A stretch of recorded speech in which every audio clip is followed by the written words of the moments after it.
오늘 찬양도 믿음에 대해서 이야기를 했는데요. 우리의 믿음, 이것이 어떻게 우리의 삶 가운데 구체적인 실체화가 되어질까요? 믿음은 보이는 어떤 그런 것이 아니라 우리 안에 있는 내재해 있는 하나님이 주신 선물이죠. 그런데 이 믿음이 시험을 통하여서 여러분 실제가 된다는 것을 아십니까? 여러분 자동차에 보게 되면은 에어백이라는 것이 있어요. 사고가 나면 이게 터져서 사람을 보호해 주는 장치죠. 여러분 이게 안전한지는 어떻게 알 수 있습니까? 수많은 경우의 수를 만들어서 테스트를 해서 이것이 제대로 작동을 하면 이제 안전하다는 검증이 되면은 그것이 이제 상용화가 되어서 우리가 일상생활에서 사용하게 되는 것이죠. 이처럼 우리에게 주신 하나님의 믿음, 그 믿음도 시험을 통하여서 자신을 점검하게 되고, 그리고 우리가 시험을 패스하면서 비로소 깨닫게 됩니다. 나의 믿음이 이런 것이구나. 나의 믿음이 이 정도가 되는구나. 크구나 작구나를 우리가 시험을 통하여서 우리가 알 수가 있게 됩니다. 이런 시험이 없다면 어떻게 될까요? 시험이 없으면 그 믿음은 항상 생각에 머무를 뿐입니다. 머리로 믿음 생활하고 삶과의 연관이 없는 그런 믿음은 구체적인 실체로 드러나지가 않지요. 오직 시험을 통과할 때에 믿음은 삶이 되고 믿음이 인격과 하나가 되는 것입니다. 오늘 본문에서는 시험에 대해서 이야기를 합니다. 이 시험이라는 것이 무엇입니까? 우리의 믿음을 위험에 처하게 하는 여러 가지 요소들을 말합니다. 이 시험 때문에 우리는 기쁨을 잃어버릴 수도 있어요. 시험 때문에 시간만 허비했다, 괜히 헛구생만 했다, 후회할 수도 있습니다. 또한 이 시험은 준비하는 과정이나 실천적인 노력이 있으면 유익할지 모르지만 전혀 준비한 게 없이 이 시험을 치르게 되면은 어떻게 될까요? 자신의 무지함만 깨닫게 되는, 그래서 믿음을 통째로 흔들어 버리는 그런 어떤 것들이 될 수 있다는 것입니다. 그럼에도 여러분 왜 시험이 필요한가? 시험 치기 싫지요. 시험 좋아하는 사람 어디 있습니까? 그러나 이 시험이 있음으로 말미암아 믿음은 참되게 되고 믿음은 견고하게 되는 것입니다. 여러분 No pain, no crown이라는 말이 있지 않습니까? 여러분 고통과 그런 시험과 그런 역경이 없다면 영광이라는 것은 있을 수가 없습니다. 그래서 하나님께서는 이 시험을 통하여서 하나님의 목적과 소명에 합당한 삶을 살아갈 수 있도록 우리를 계속 연단해 가시는 것입니다. 여러분 우리의 소명이 무엇입니까? 우리가 이 땅에서 세상 가운데 살아가면서 하나님 주신 소명이 무엇입니까? 너희는 가서 이 세상의 빛과 소금이 되라는 것이죠. 어떻게 우리가 빛이 될 수 있고 어떻게 우리가 소금이 될 수가 있습니까? 믿음의 실천이 이를 가능하게 하는 것이죠. 올바른 교리를 배우게 되면 어떻게 됩니까? 우리가 일단 수긍하게 됩니다. 믿음에 반응하게 되는 것이죠. 믿음으로 반응하는 것이죠. 아멘으로. 그런데 그것이 거기에서 멈추는 것이 아니라 믿음을 실천으로 옮기는 것입니다. 삶에 적용을 해야 됩니다. 그렇게 이야기를 하죠. 바로 그것을 통하여서 우리는 이것이 세상 가운데 빛으로 행하는 삶이구나, 소금으로서의 역할이구나 라는 것을 깨닫게 되는 것입니다. 그런데 여러분 아는 것을, 우리가 배운 것을 실행으로 옮기는 것이 결코 쉬운 게 아니에요. 무엇이든 하지 않던 것을 하면은 어색해요. 그러다 보니까 사람은 어떻습니까? 늘 해오던 대로, 익숙한 대로 살기를 원합니다. 새로운 변화는 우리를 불편하게 하거든요. 긴장하게 하고 또 잦은 실수를 하게 되면 괜히 주눅 들어서 자신감을 잃어버릴까 봐 기피하게 됩니다. 그러나 그런 시험을 통하여서 우리가 해보지 않던 영역에 발을 디디고 하나씩 하다 보면 어떻게 됩니까? 이거 별거 아니네. 이것이 빛으로 소금으로 존재하는 것이구나 알게 되는 것입니다. 실제로 그리스도인들은 나의 은사가 뭔지를 모르지만 사역을 하는 가운데 내게 이런 은사가 있었구나라는 것을 깨달을 때도 있거든요. 왜냐하면 하나님이 함께 하시기 때문에 그렇습니다.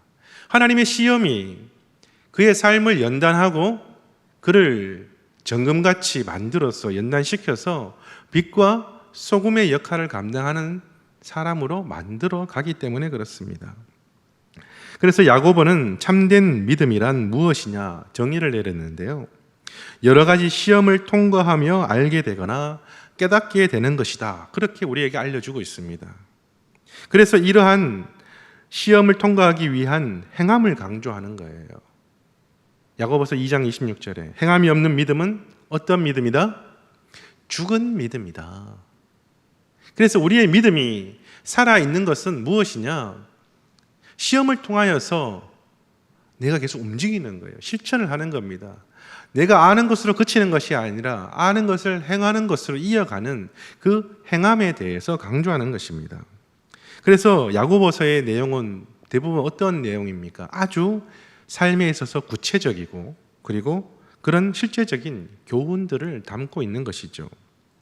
그런데 유독 행함을 강조하다 보니까 이게 충돌이 일어나는 부분이 있어요. 왜냐하면 기독교에 있어서의 믿음, 이것은 전적인 하나님의 은혜거든요.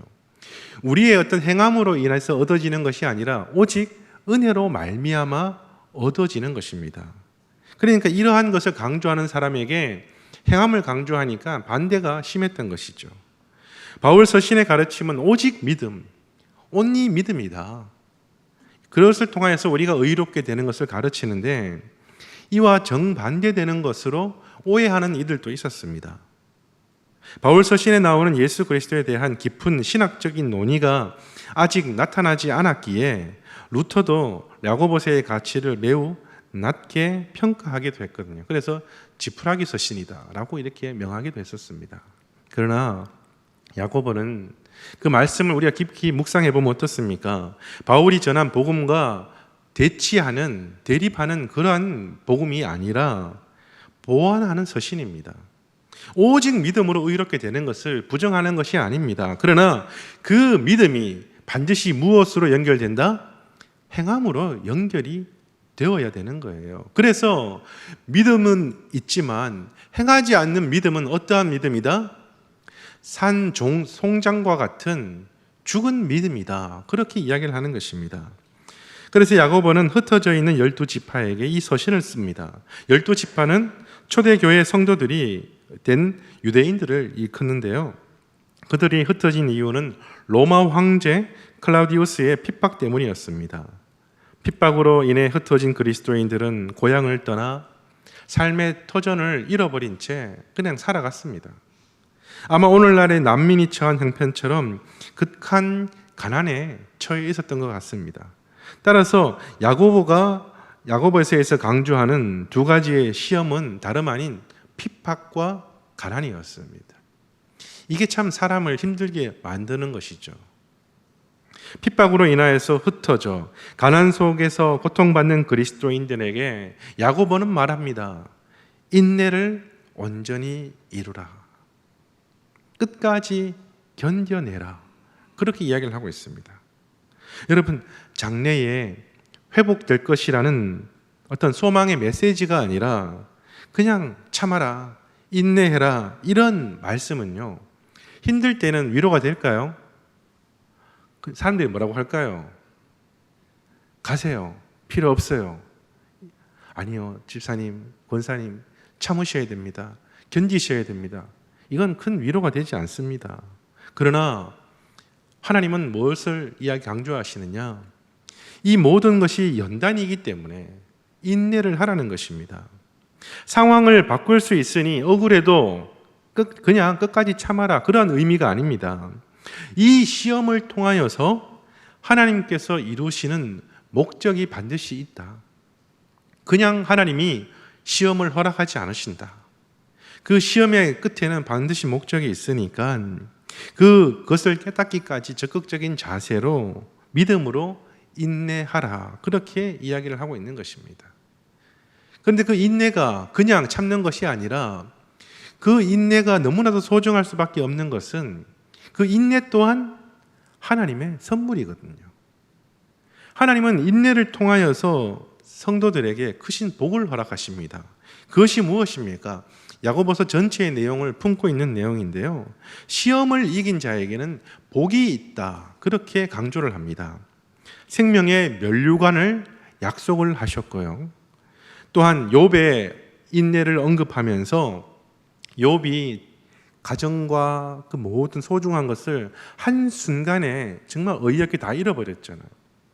그런데 마지막에 어떻게 되었습니까?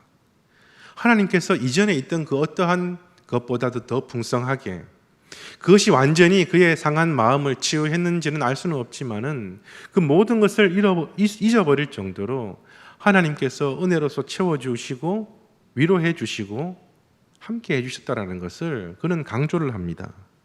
그래서 4절에 인내를 온전히 이루라, 그렇게 이야기를 하고 있는 것입니다. 그런데 여러분, 인내를 온전히 이루라, 이것을 원어를 그대로 직역을 하면 이렇습니다. 인내 그 자체가 온전히 역사하도록 하라. 여러분, 인내, 우리가 주체가 아니라 누가 주체예요? 인내가 주체예요. 온전히라는 단어가 묘사하는 강조점이 주어격으로 나오는 인내의 작용에 있다는 것입니다. 내가 그러니까 참고 내 스스로를 억누르는 그런 나의 인내가 아니라 인내 그 자체가 나름대로 역사하고 작용하는 것으로 묘사하고 있다는 것입니다. 그래서 인내는 우리의 의지와 상관없이 어떠한 목적을 향하여서 우리를 이끌어 간다는 거예요. 그러니까 성도들은 인내가 이끌고 가는 그 역사를 가로막거나 거스르지 말고 그 인내가 내 안에서 그 역할을 감당할 수 있도록 거기에 참여하라는 그런 의미를 가지고 있어요. 그래서 이 인내가 역사함으로써 이루고자 하는 목적, 그것이 무엇이냐? 하나님께서 성도들을 향하여서 가지신 목적을 향하여 주권적으로 역사하시는 것을 종교 개혁자들은 신학적인 용어로 성도의 견인, 이러한 것으로 정의를 내렸습니다. 성도의 견인이란 무엇입니까? 참된 신자라면 구원의 여정에서 여러 가지 시험을 받을 수 있지만 성부 하나님의 값없는 영원한 사랑과 예수 그리스도의 공로와 중보 기도와 성령의 내주하심으로 인하여서 끝까지 인내하여서 결국에는 어떻게 된다? 승리하게 된다는 거예요. 그래서 우리가 인내할 일이 있다면 내가 인내하는 것이 아니라 하나님께서 그 인내를 이끌어 가시는구나. 그러면 어떻게 해요? 거기에 동참해서 견디다 보면 그 가운데 무엇이 있다? 결국은 승리가 있다. 그것을 이야기하고 있는 것입니다. 그래서 하나님이 우리가 시험 당할 때 인내하게 하심으로 인내를 이루도록 하신다는 거예요. 우리 안에 역사하시는 하나님의 역사로 인내가 찾아왔고 그 인내를 따라가다 보면 무엇이든 간에 하나님의 뜻을 우리가 이룬다는 것입니다. 그래서 인내를 주어처럼 사용하여서 결국 무엇을 이야기합니까? 하나님이 우리를 포기하신 것이 아니라 외면하시는 것이 아니라 하나님은 그 인내를 이끌어 가시는 주체라는 것을, 역사하시는 하나님이라는 것을 우리에게 알려주는 것입니다. 그래서 우리가 선한 행실을 지킴으로 구원을 왕성해 가는 것이 아니라 우리 안에서 선한 일을 시작하신 하나님이 우리를 포기하지 않기에 시험을 통하여서 인내하게 하시고 구원을 이루어 가신다는 그러한 내용이 있죠. 그래서 성도의 견인이라는 어떤 교리를 여기에서 찾게 된 것입니다. 그래서 이러한 인내 우리에게 필요하죠. 그러면은 그 인내를 우리가 어떠한 자세로 우리가 받아들여야 될까요? 그래서 야고보는 제일 처음에 그 시험이 올 때 어떻게 하라고 이야기합니까? 온전히 기쁘게 여기라, 그렇게 이야기를 하고 있습니다. 야고보서 1장 2절에 내 형제들아 너희가 여러 가지 시험을 만나거든 온전히 기쁘게 여기라. 여러분, 여러 가지 시험을 만난다는 말씀은 만일 혹시 시험을 만나면 이게 아니라 필연적으로 인생 가운데 시험이 있다는 겁니다. 시험을 마주하게 되어 있다는 거예요. 믿음의 진정성을 확인하는 시험은 반드시 찾아옵니다. 그래서 믿음은 구원을 받고 하나님의 역사를 이루는 통로이기에 이 시험을 통과하게 이제 되는 것이죠. 우리의 믿음을 시험하는 그 어떠한 것들이 있는지 저도 알 수는 없습니다. 그러나 여러 가지 종류가 분명하게 우리에게 다가옵니다. 전혀 예상치도 못한 일일 수도 있죠. 그러나 우리가 왜 이런 시험이 나에게 오는가, 이러한 것으로 대응해서는 안 되겠죠. 어떤 시험이 내게 올 것인가, 내가 어떤 자세로 대응해야 되는가, 여기에 대해서 우리가 고민을 해야 되는 것입니다.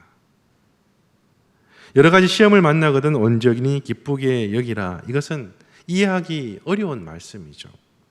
어떻게 시험을 기쁘게 여길 수가 있습니까? 시험을 만나면요, 당장 불평이 나오고 원망이 나오고 분노하는 반응이 너무나도 자연스럽지 않습니까?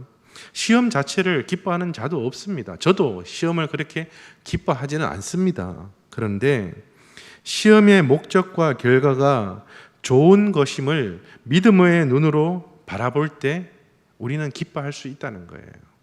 그러니까 그 결말을 우리가 안다면, 그죠? 그 중간에 드라마를 볼 때 그렇잖아요.